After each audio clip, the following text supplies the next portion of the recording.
10 বছর আগে আমি আমার বেডরুমেতে বসেছিলাম আর আমি আমার ইতিহাস পরীক্ষার প্রস্তুতি নিচ্ছিলাম। তখন ভাবলাম ফোনটা একটু বের করি আর ভিডিও রেকর্ড করি, যেটা ভবিষ্যতে আমি পাবলিক করব। এটা জানতে আমার ভবিষ্যৎ জীবন কেমন হবে, আমার চ্যানেল কেমন হবে। আর 10টা বছর অপেক্ষা করার পরে হাই মি ইন 10 ইয়ার্স অবশেষে পাবলিক হচ্ছে। আর আমি ওই ভিডিওটারই রিয়াকশন দেব যেটা এখন তোমরা দেখতে চলেছো। তাই চলো শুরু করি। হাই, আমি 10 বছর পর আমি ভেবেছি এই ভিডিওটা আমি আপলোড করব এখন থেকে 10 বছর পরে। আর তাই আপনারা এই ভিডিওটা দেখতে পাবেন 2025-এ। ও মাই গড, এখন 2015 সাল। ও এটা তো দারুণ। দেখো আমি কিরকম দেখতে ছিলাম তখন, পার্থক্যটা দেখো একবার। আমার তখন কোনো দাড়ি ছিল না, কোনো গোঁফ ছিল না। যদি আমি মরে যাই তো কি হবে? ও তাহলে তো এটা বড়ই অদ্ভুত লাগবে। সৌভাগ্যবশত আমি মরিনি। খুবই ভেবেই তো আমার টয়লেট পেয়ে যাচ্ছে। যাই হোক, চলো দেখা যাক যে যদি আমার মিলিয়ন সাবস্ক্রাইবার না হয় যখন আপনারা ভিডিওটা দেখছেন, তাহলে আমি ভাববো আমার জীবন শেষ হয়ে গেছে। বলতে গেলে আমার কাছে প্রচুর চ্যানেল আছে যার সাবস্ক্রাইবার মিলিয়ন। আর পুরনো জিমিকে আরো ভালো করে শুনতে শুরু করার আগে, যেখানে 17 বছরের আগের জিমি এখানে কথা বলছে, মানে বলছি যে তখনকার অনুভূতির কথা ভেবে আমি বোঝানোর চেষ্টা করব 17 বছরের ছেলের মনে তখন কি চলছিল। তখন আমাদের কাছে এত টাকা ছিল না, মানে আমি ছিলাম তখন একটা মধ্যবিত্ত পরিবারের সন্তান। আর 2008 সালে আমরা প্রায় ব্যাংকরাপ্ট হয়ে গেছিলাম। তাই আমরা তখন সব হারিয়েছিলাম, মানে আমার বাবা মা অ্যাকচুয়ালি তখন ব্যাংকরাপ্ট হয়ে গেছিল। আর বছরের পর বছর প্রচুর কষ্ট করেছিলাম, কিন্তু কেউ ভিডিও দেখতো না। আমার স্কুলের সবাই, আমার চারপাশের সবাই বলতো, জিমি তুমি ইউটিউবার হতে পারবে না, তুমি অবাস্তব স্বপ্ন দেখছো, তুমি একটা মরিচিকার পিছনে দৌড়চ্ছ, তোমাকে আসলে ফোকাস করতে হবে সেই সমস্ত জিনিসের উপর যেগুলোতে তুমি উন্নতি করবে। আর এদের কথা শুনে তখন আমার সত্যিই মনে হচ্ছিল আমি কি আমার জীবনটাকে নষ্ট করে ফেলছি, আমি কি ব্যর্থ হব, আমি কি আমার ঘর বাড়ি হারিয়ে ফেলবো, এসব কি কাজ করবে? তোমরা জানো আমার মায়ের বেশি টাকা ছিল না, আমিও চাইছিলাম না তার উপরে বেশি প্রেশার দিতে, আমি তার পাশে দাঁড়াতে চেয়েছিলাম। আর এই সমস্ত চিন্তা ভাবনা তখন আমার মাথায় যেন একটা ঝড় তুলে দিচ্ছিল যে এরপরে কি হতে চলেছে। আর এখন 10 বছর পরের জিমির মানসিকতা তোমরা দেখছো। যাই হোক, চলো এই ভিডিওটা এখন দেখা যাক। 2008 সালে সে কিন্তু ব্যাংকরাপ্ট হয়েছিল, অর্থাৎ তার পরিবার একেবারে দেউলিয়া হয়ে গিয়েছিল। এবং ওই সময় একটা ছেলের সার্ভাইভ করার যে চিন্তাটা, এটা কিরকম হতে পারে, মানে সংসারে অভাব অনটনের জন্য একটা ছেলেকে কি পরিমাণ সংগ্রাম করতে হয় বা বাবা মাকে কি পরিমাণ সংগ্রাম করতে হয়, যারা ওই খারাপ সময়ের মধ্য দিয়ে যায় তারা শুধু একমাত্র বুঝতে পারে। তো জিমিও ওই সময়টা কিন্তু পার করেছে এবং তারপরে কিন্তু সে হাল ছাড়েনি। যখন আপনারা দেখবেন আমার হাই স্কুল শেষ হয়ে যাবে, আমি হাই স্কুল পাশ করেছি, কলেজ শুরু হবে। টেকনিক্যালি আমি কলেজে গেছিলাম কিন্তু 2 সপ্তাহের জন্য, তারপর বোর লাগছিল খুব, আমি আর যাইনি। ওটা একটা কমিউনিটি কলেজ ছিল, নরমাল কলেজে অ্যাফোর্ড করতে পারিনি। আর ইউটিউবটাকে একটা জবের মতো করব আশা করছি। হয়তো আমি শুধু ভাবছি তখনকার জিমি শুধু এটাই ভাবতো যে ইউটিউব তার কাছে একটা শুধু জব হয়ে উঠুক। আর এখন আমি অনেক পরিবারের পাশে দাঁড়াতে পারি, আমার প্রচুর ফুল টাইম এমপ্লয়ি আছে, আমাদের মেন চ্যানেলের ভিডিওর দ্বারা আমরা প্রচুর মানুষের সাহায্য করতে পারি। এটা শুনলে এখন হাসি পাবে যে 10 বছর আগে আমি, যেটা হয়তো খুব বেশি সময় নয়, আমি তখন শুধুমাত্র নিজের ভবিষ্যতের কথাই ভাবতাম। হ্যাঁ, এখন অব্দি ইউটিউব আমার ভালোই লাগছে, আশা করি ভবিষ্যতেও আমার ভালোই লাগবে। আমার মনে হয় না আমি কোনোদিন ইউটিউব ছাড়তে পারবো। বলতে গেলে ইউটিউব এখন আমার শিরায় শিরায় মিশে গেছে। আমি কন্টেন্ট বানাতে ভালোবাসি, আমি গল্প বলতে ভালোবাসি, মানুষের হাসি দেখতে ভালো লাগে, ওদের খুশি দেখে আনন্দ পাই, কারোর জীবন বদলাতে পারলে ভালো লাগে, এগুলো আমার ভালোবাসা। যে কাজের প্রতি মানে ভালোবাসা থাকবে, সেটা যত কঠিন হোক সেটা কিন্তু আপনি একটা না একটা সময় কিন্তু জয় করতে পারবেন এবং ভালোবাসার মাধ্যমে সেটা সফলতা আপনি কোনো না কোনো ভাবে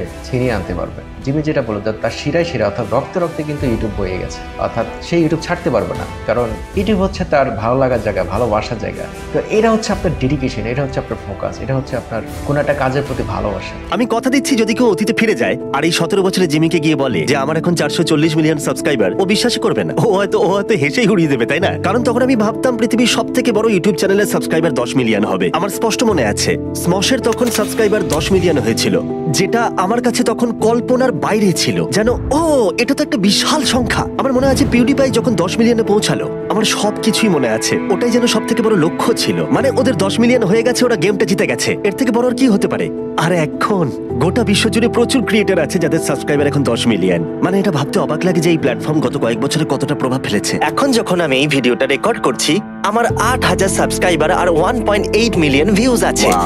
শুধু একবার দেখো, আর পুরনো চ্যানেলের লোগোটাও দেখো। আমি ওই টাইগারটাকে মিস করছি, একটাই সমস্যা, এটা আমার হাই স্কুল ম্যাসকটের মতো দেখতে। সত্যি বলতে এই কারণেই আমাকে লোগোটাকে চেঞ্জ করতে হয়েছে। আর তখন আমার চ্যানেলের সর্বমোট ভিউ ছিল মাত্র 18,30,631টা।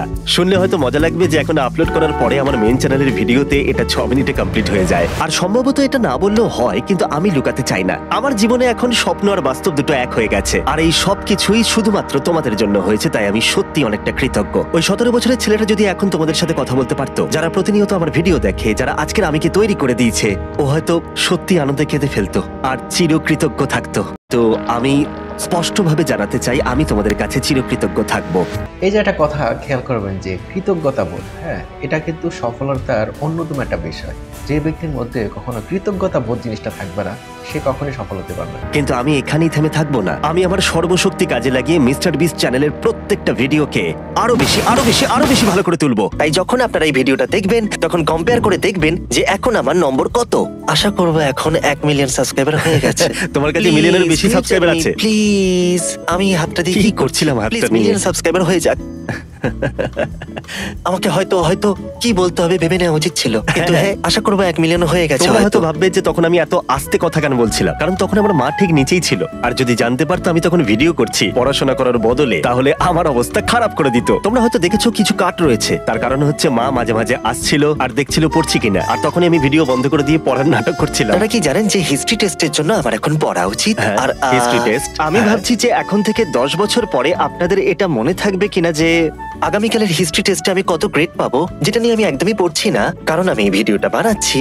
যদি আপনারা আমার হিস্ট্রি টেস্টের গ্রেড মনে রাখেন, তাহলে দারুণ হবে। আমার মনে আছে ওই টেস্টে আমার রেজাল্ট কি হয়েছিল, কারণ আই মিন 1 ইয়ার। কারণ ওই ভিডিওতে গিয়ে আমি একটা কমেন্ট করেছিলাম, তখন হয়তো আমি বিয়ে করে নিয়েছি। আর তুমি এখনো বিবাহিত নও, কিন্তু এঙ্গেজমেন্ট হয়ে গেছে, তাড়াতাড়ি বিয়েও হয়ে যাবে আমার সুন্দরী প্রিয়তমার সাথে। থিয়া, ও সত্যি খুব সুন্দরী। যাই হোক, এই প্রেডিকশনটা তুমি একদম ঠিকই গেস করেছিলে। ও, আর যদি তোমরা দেখো আমার বিয়ে হয়নি, আমার মিলিয়ন সাবস্ক্রাইবার হয়নি, এই সব কিছুই হয়নি, তাহলে আমাকে লুজার ভেবো। চিন্তা করেন কি পরিমাণ তার কনফিডেন্স ছিল। সে 10 বছর আগে যে প্রিডিকশনটা করেছিল সেটা কিন্তু অলরেডি বাস্তবায়িত হয়েছে, অর্থাৎ 2025-এ সে বিয়ের কথা বলেছিল। তো এই যে প্রিডিকশনটা, হ্যাঁ, এটা কিন্তু খুবই শক্তিশালী একটা কনফিডেন্স লেভেল না থাকলে কিন্তু সেটা করা যায় না। সবাই এটা বুঝতে পারবে না, কারণ আমি আমার ভিডিওতে এখন প্রচুর মিলিয়ন ডলার খরচা করে থাকি, কিন্তু যখন আমি শুরু করেছিলাম তখন আমি সত্যি কিছু অ্যাফোর্ড করতে পারতাম না। ভিডিওটার কোয়ালিটি দেখো, কারণ একটা ক্যামেরাও অ্যাফোর্ড করতে পারতাম না। আর ভাবতেই অবাক লাগছে যে এখন দেখো, পরিবর্তনটা ভিডিওতে নয়, আমার জীবনে প্রভাব ফেলেছে। শুরুটা যারা করে তারা কিন্তু জিরো থেকে শুরু করে। জিমে কিন্তু একদম জিরো থেকে শুরু করেছিল, এবং তার কিন্তু একটা ভালো ক্যামেরা কেনার মতো সে অর্থ ছিল না, সে এটা অ্যাফোর্ড করতে পারেনি। বাট সে কিন্তু থেমে যায়নি, সে কিন্তু শুরুটা করেছিল। তো কন্টেন্ট ক্রিয়েশন হোক আর যে কোনো বিষয় হোক, আপনাকে আগে শুরুটা করতে হবে। আশা করি এটা মিলিয়ন হয়ে যাবে যখন এটা আপলোড হবে। তোমার তার থেকেও বেশি সাবস্ক্রাইবার আছে, তুমি লক্ষ্যে পৌঁছে গেছো। 10 বছর ভাই, 10 বছর। হ্যাঁ, আমি পুরো চেঞ্জ হয়ে যাব। অবশ্যই অনেক পার্থক্য থাকবে 17 বছরের পুরনো আমি যাকে তোমরা এখন দেখছো আর এখনকার আমির মধ্যে। যেটা সম্ভবত বেশি ছিল কনফিডেন্সে, আমার সাবকনসিয়াস তখন বেশি স্ট্রং ছিল। মজার কথা হলো আমি ছোটবেলা থেকেই ইউটিউবকে ভালোবেসে ফেলেছিলাম, যেটা নিয়ে আমি অনেক কথা মাঝে মাঝে বলিও। আর একবার স্কুলের একজন সিনিয়র আমাকে এসে বলেছিল, তুমি শুধু ইউটিউব নিয়ে কথা বলে যাও, এতে কিছুই হবে না। আর এটা সত্যি আমাকে অনেকটা আঘাত করেছিল, কারণ মানে এটা আমাকে ভাবিয়ে তুলেছিল যে হ্যাঁ সত্যি আমি ইউটিউব নিয়ে কথা বলি, আমি ইউটিউবারদের নিয়ে কথা বলি, আইডিয়া নিয়ে আলোচনা করে থাকি। মানে এইসব চিন্তা ভাবনাই আমার মাথায় ঘুরতে থাকতো যখন আমি ছোট ছিলাম। আর তাই আমি সেই বয়সে অনেক স্ট্রাগল করেছিলাম। তখন আমি ভাবলাম ঠিক আছে, কেউ ইউটিউব নিয়ে কথা বলে না, তাই আমিও বলবো না। তখন আমি ইউটিউব নিয়ে কথা বলা বন্ধ করে দিলাম। এটা বদলালো যখন একদিন আমার একজন টিচার আমাকে বলল, তুমি চুপ থাকো কেন? কারণ আমি খুব কম কথা বলতাম আর আমার খুবই অসুবিধা হতো মানুষের সাথে কানেকশন গড়ে তুলতে, কারণ আমি সবসময় কথা বলতাম কিভাবে ভিডিও ইমপ্রুভ করা যায়, স্টাডি করতাম, কাজ করতাম কিভাবে মানুষকে এন্টারটেইন করা যায়। আর আমার চারপাশে প্রচুর এমন মানুষ থাকতো যাদের এইসব বিষয় নিয়ে কিচ্ছু যায় আসে না, যেন তুমি তাদের কাছে বিরক্তির কারণ। আর তাই তোমার বয়স যখন 17, তুমি স্কুলে যাও, পড়াশোনা করো। আর এইরকমই মানুষ আমার চারপাশে বেশি ছিল। আর এমন কিছু মানুষ আমার জীবনে ছিল যারা সত্যিই হয়তো আমাকে পাগল ভাবতো আর আমার আত্মবিশ্বাস কমিয়ে দিত। আর এটা আমি বুঝতে পারতাম না, কারণ আমার বয়স তখন কম ছিল। কন্টেন্ট ক্রিয়েশন অনেক মানুষের কাছে ভালো নাই লাগতে পারে, কিন্তু ওরা তোমাকে হেও করে আর অদ্ভুতভাবে অনেক রকম নাম দেয়। কিন্তু তাতে কি, তোমাদের ওদের কথা শোনার দরকার নেই। আর এইভাবেই আমার জীবন বদলেছে। লোকের কথা শুনে আমি কোনোদিন নিজেকে বদলাইনি। এটা খুব সুন্দর একটা পয়েন্ট যে লোকের কথা শুনে সে নিজেকে বদলায় নেই, সে শুধুমাত্র নিজের কথা শুনেছে। আমাদের প্রত্যেকটা মানুষের জীবনে নিজের মধ্যে কিন্তু একটা মানুষ আছে, আপনার সেটা কি শোনা উচিত। মাঝে মাঝে দিনে 2 বার আমি বাস্কেটবল প্র্যাকটিস করতে যেতাম, তারপরে এসে আমি ইউটিউব ভিডিও করতাম। আর তখন মা বলতো, পড়াশোনা কর, এইসব ভিডিও করিস না। আর আমি বলতাম আমি এটাই করতে চাই, আমি ইউটিউবার হতে চাই। ঠিক আছে, পরে দেখা হচ্ছে। একটা জিনিস আপনাদেরকে দেখিয়ে রাখি, ডেটটা একবার দেখো। রাত 8:27 অক্টোবর 4th 2015। ভাবলেই কেমন লাগছে, ঠিক যেন মনে হচ্ছে গতকালের কথা, আবার যেন মনে হচ্ছে 10,000 বছর আগের কথা। এটা দেখলেই কেমন একটা অনুভূতি হচ্ছে। টেবিলটা দেখলে তোমরা বুঝতে পারবে এটা খুবই সস্তা টেবিল ছিল, কারণ এটাই আমি কিনতে পেরেছিলাম। একটা সস্তা মনিটর কিনেছিলাম বেস্ট বাই থেকে। যাই হোক, একটা কথা বলার ছিল, বছরের পর বছর ধরে আমি প্রচুর ভিডিও বানিয়েছি, চ্যানেলের জন্য প্রচুর ঘন্টা কাজ করেছি, তাও কেউ ভিডিও দেখতো না, আমরা কিছু অ্যাফোর্ড করতে পারতাম না। আর এটা একটা লড়াই ছিল, সত্যি এটা একটা বড় লড়াই ছিল।